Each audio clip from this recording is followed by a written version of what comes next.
Hey y'all, great to see you today. Been praying for you, and I'm excited for what's going on in your groups and in this series, The Art of Blessing.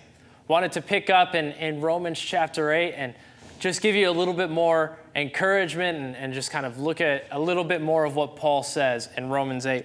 So we're going to read verses 26 and 27.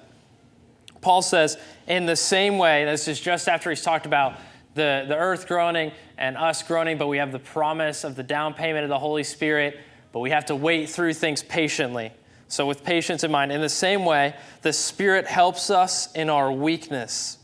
We do not know what we ought to pray for, but the Spirit himself intercedes for us through wordless groans. Or maybe you've been there.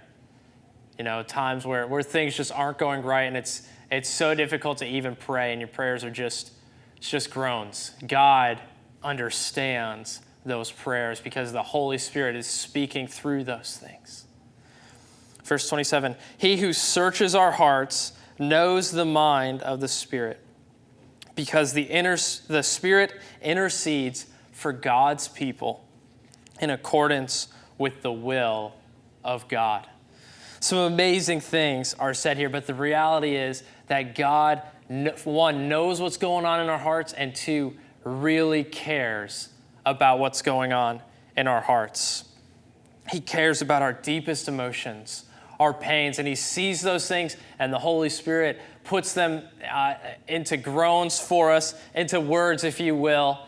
But he starts off by saying the Spirit helps us in our weakness. Last week I talked a little bit about striving and pressure and how we try to force our way through things, and that's my way of doing things. That's why I know about it, is because I do it regularly. But Paul says that's not the way. He says the way forward is in weakness. That in our weaknesses, God shows up. That in our weakest moments, that when we can't even speak for ourselves, God is there. The Holy Spirit will speak for us. Now, he'll let you try to force your way through on your own. He'll let you try to strive your way through on your own. He'll let you try to hack out a path on your own, by yourself, without him. But I think the preferred way would be that in weakness, we don't give up, but we say, Holy Spirit, come lead me. I need you. I need your words. I need your grace. Father, I need your strength to get through this because I can't do it on my own.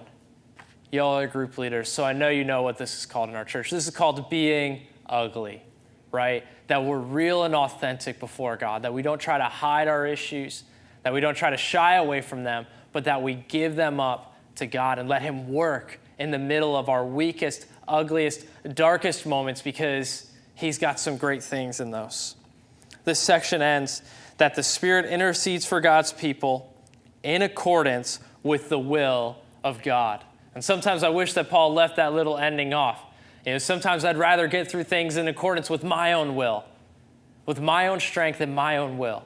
But the way after God is through my weakness in accordance with his will. But you know what? Even though my flesh fights against that every day, that way is so much better. That way I get to be with the Lord. I get to receive from him. I get to walk with him. And it's not about me.